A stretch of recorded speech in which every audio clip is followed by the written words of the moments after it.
সাত কারণে আল্লাহ নির্বাচিত বান্দাদের একা করেন।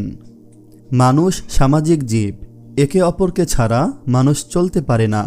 কিন্তু আল্লাহ তাআলা যখন কাউকে তার বিশেষ রহমতের জন্য নির্বাচন করেন, তখন অনেক সময় তিনি তাকে একাকিত্বের পরীক্ষায় ফেলেন। এটি কেবল শাস্তি বা দুঃখের বিষয় নয়, বরং আত্মশুদ্ধি, শক্তি অর্জন এবং আল্লাহর কাছাকাছি যাওয়ার একটি মাধ্যম। ইতিহাসে আমরা দেখতে পাই নবী রাসূলগণ এবং আল্লাহর প্রিয় বান্দারা প্রায়শই একাকিত্বের সময় অতিবাহিত করেছেন, যা তাদের আত্মিক উন্নতি ও মহান উদ্দেশ্যের জন্য প্রস্তুত করেছে। এই একাকিত্ব কখনো পরীক্ষা, কখনো সুরক্ষা, আবার কখনো নতুন দিগন্ত উন্মোচনের মাধ্যম হয়ে ওঠে। কেন আল্লাহ তার নির্বাচিত বান্দাদের একা করেন? এর পেছনে 7টি গুরুত্বপূর্ণ কারণ রয়েছে। তা হলো, নম্বর 1, অপ্রয়োজনীয় সম্পর্ক থেকে মুক্তি। জীবনে অনেক সময় আমরা এমন কিছু সম্পর্কের সাথে জড়িয়ে পড়ি যা আমাদের ঈমান, মানসিক শান্তি ও আত্মিক উন্নতির জন্য ক্ষতিকর। কিছু সম্পর্ক আমাদের সময় নষ্ট করে, কিছু সম্পর্ক আমাদের অন্তরে অহংকার, হিংসা বা অন্য নেতিবাচক অনুভূতি তৈরি করে। আবার কিছু মানুষ আমাদের আল্লাহর স্মরণ থেকে দূরে সরিয়ে দেয়। আল্লাহ যখন কাউকে একা করেন, তখন এটি হতে পারে অপ্রয়োজনীয় ও ক্ষতিকর সম্পর্ক থেকে মুক্তির একটি সুযোগ। তিনি আমাদের এমন লোকদের থেকে দূরে রাখেন যারা আমাদের আত্মিক উন্নতির পথে বাধা সৃষ্টি করে। প্রকৃতপক্ষে একাকিত্ব অনেক সময় আল্লাহর একটি বিশেষ রহমত, যাতে আমরা শুধুমাত্র সেই সম্পর্কগুলো টিকিয়ে রাখি যা আমাদের দুনিয়া ও আখিরাতে উপকার বয়ে আনে। নম্বর 2, মানুষের কষ্ট থেকে বাঁচাতে আল্লাহ নির্বাচিত বান্দাদের একা করেন।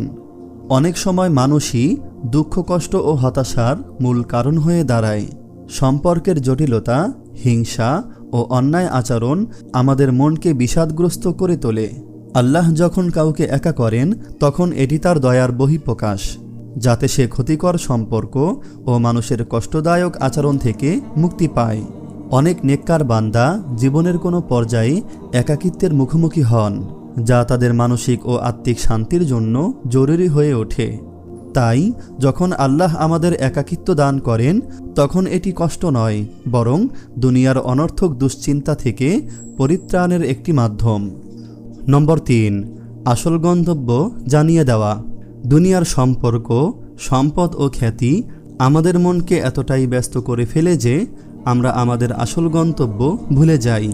আমরা মনে করি এই দুনিয়াই চিরস্থায়ী, কিন্তু বাস্তবে এটি সাময়িক।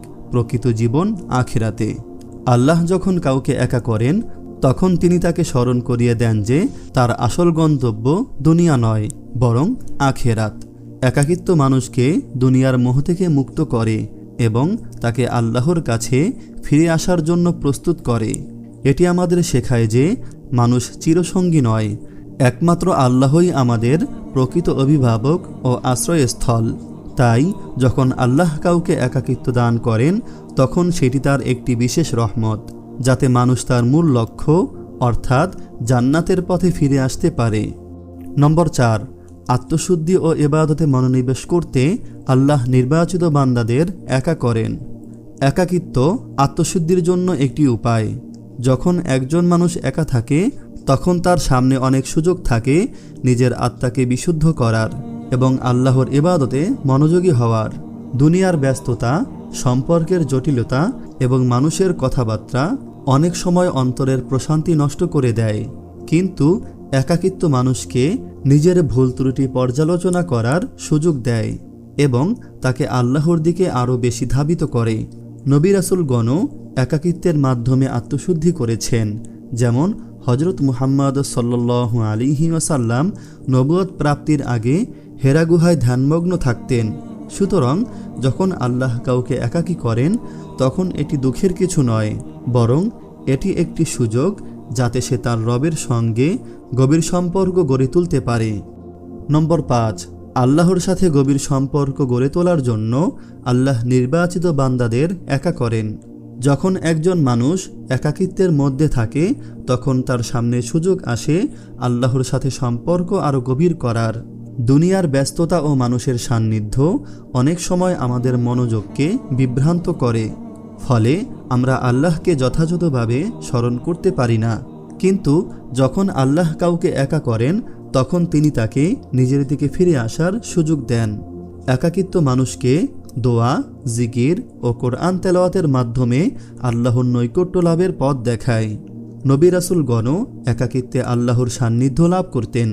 তাই একাকিত্বকে শূন্যতা নয়, বরং আল্লাহর ভালোবাসা অর্জনের মাধ্যম হিসেবে গ্রহণ করা উচিত।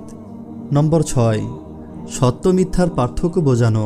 মানুষ যখন দুনিয়ার কোলাহলে ডুবে থাকে তখন সত্য মিথ্যার পার্থক্য করা অনেক সময় কঠিন হয়ে যায়। চারপাশের মানুষ, সমাজের প্রভাব ও ব্যক্তিগত সম্পর্ক আমাদের বিচার বিবেচনাকে প্রভাবিত করে। কিন্তু যখন আল্লাহ কাউকে একা করেন তখন তিনি তাকে চিন্তার গভীরতায় ডুব দেওয়ার সুযোগ দেন, যাতে সে সত্য মিথ্যার পার্থক্য স্পষ্টভাবে বুঝতে পারে। একাকিত্ব মানুষের মনকে নির্মল করে এবং তাকে ভুল পথ থেকে দূরে রাখে। নবী রাসূলগণও নির্জনতা ও ধ্যানের মাধ্যমে আল্লাহর দিক নির্দেশনা লাভ করতেন, যা তাদের সত্যপথ চিনতে সাহায্য করত। তাই যদি আল্লাহ কাউকে একা করেন তবে সেটি হতে পারে সত্যের আলো দেখার একটি মহৎ সুযোগ। নম্বর 7, বিশেষ দায়িত্বের জন্য প্রস্তুতি। আল্লাহ যখন কাউকে কোনো বড় দায়িত্বের জন্য নির্বাচন করেন তখন তিনি তাকে একাকিত্বের মাধ্যমে প্রস্তুত করেন। ইতিহাসে আমরা দেখতে পাই নবী রাসূলগণ নবুয়ত পাওয়ার আগে নির্জনতা ও ধ্যানের মাধ্যমে আত্মশুদ্ধি করেছেন। হযরত মুহাম্মদ সাল্লাল্লাহু আলাইহি ওয়াসাল্লাম নবুয়তের আগে হেরা গুহায় একাকী ধ্যানমগ্ন থাকতেন, যেখানে আল্লাহ তাকে নবুয়তের জন্য প্রস্তুত করেন। আল্লাহর প্রিয় বান্দাদের জন্য এই একাকিত্ব অনেক সময় নতুন একটি মিশনের ইঙ্গিত বহন করে। এটি তাদের আত্মাকে শক্তিশালী করে এবং ধৈর্য, জ্ঞান ও প্রজ্ঞা অর্জনের সুযোগ দেয়, যাতে তারা ভবিষ্যতের দায়িত্ব পালন করতে সক্ষম হয়। আল্লাহ তাআলা আমাদের সবাইকে একাকিত্বর সময়কে কাজে লাগিয়ে তার নৈকট্য অর্জনের তৌফিক দান করুন, আমিন। আপনি যদি এরকম ভিডিও আরও পেতে চান তাহলে এই চ্যানেলটি সাবস্ক্রাইব করে পাশে রাখা বেল আইকনটি অন করে দিন।